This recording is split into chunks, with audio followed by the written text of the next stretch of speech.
एक पुरस्कून साहली शहर में लिल्ली नाम की एक लड़की रहती थी जिसका समंदर से गैर मामूली ताल्लुक था। वो बचपन से ही समंदर से गहरी वाबस्तगी महसूस करती थी।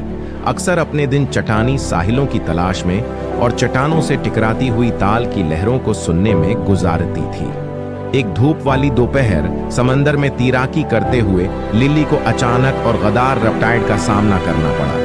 उसकी बेहतरीन कोशिशों के बावजूद उसे पानी के अंदर खींच लिया गया और उसे तैरते रहने के लिए जदोजहद करना पड़ी। एक मायूस किन लम्हे में वो होश खो बैठी और लहरों के नीचे डूब गई। जब लिल्ली बीदार हुई तो उसने खुद को पानी के अंदर की एक हकीकी दुनिया में पाया, जिसके चारों तरफ मुतहरिक मरजान की चट्टानों और मछलियों के चमकते स्कूल थे। उसकी हैरत की बात, वो अकेली नहीं थी। चमकदार तराजों और मेहरबान जानने वाली आंखों वाली एक दोस्ताने समंदरी मखलूक ने उसे बचा लिया था और अब वह उसकी साथी थी। लिल्ली ने अपनी नई दोस्त का नाम मरीना रखा। मरीना किसी भी मखलूक के बराकस थी जिसे उसने कभी नहीं देखा था। मछली और मत्स्यांगना का मजमुआ, जिसमें टीली पीथी की एक शक्ल के जरिए लिल्ली के साथ बातचीत करने की सलाहियत थी। उन्होंने एक लाजिम और मलजूम रिश्ता कायम किया जब उन्होंने एक साथ समंदर की दलक्ष गहराइयों को तलाश किया। जैसे जैसे दिन हफ्तों में बदलते गए, लिल्ली ने पानी के अंदर की दुनिया के अजायबात के बारे में जान लिया। उसने छुपे हुए गारों, रंगीन समंदरी मनाजिर और समंदरी जिंदगी का भरपूर तनव्वा दरियाफ्त किया।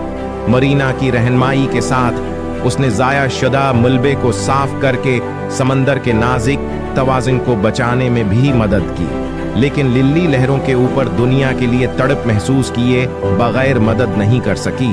उसे अपने खानदान और इस जिंदगी की कमी महसूस हुई जो वो पीछे छोड़ गई थी। मरीना लिल्ली की तड़प को समझते हुए मुनासिब वक्त आने पर उसकी घर वापसी में मदद करने का वादा किया। एक दिन पानी के अंदर बहुत सी मुहिम जोई के बाद मरीना ने लिल्ली को वापस सतह पर ले जाने की हदायत की और वो माजजाने तौर पर बगैर किसी नुकसान के समंदर से निकली। वो अपने खानदान के साथ दोबारा मिल गई और अपने नाकाबिल यकीन सफर का इश्तिराक किया, अगरचे बहुत कम लोगों ने उसकी कहानी पर यकीन किया। जमीन पर अपनी पछली जिंदगी में वापस आने के बावजूद लिल्ली और मरीना की दोस्ती बरकरार रही। उन्होंने बातचीत जारी रखी और लिल्ली पानी के अंदर की दुनिया की खूबसूरती और नज़ाकत के बारे में बीदारी फैलाते हुए समंदर के तहफ़्फ़ुज़ के लिए एक वकील बन गई। मरीना के साथ लिल्ली की गैर मामूली दोस्ती ने समंदर के अजायबात और आने वाली नस्लों के लिए उसे महफूज रखने की अहमियत की याद दहानी का काम किया। उसने उसे ये भी याद दिलाया कि बाज़ औक़ात गैर मुतवक्का दोस्तियां इंतहाई गैर मुतवक्का जगहों पर पैदा हो सकती हैं, यहाँ तक कि गहरे नीले समंदर की लहरों के नीचे भी।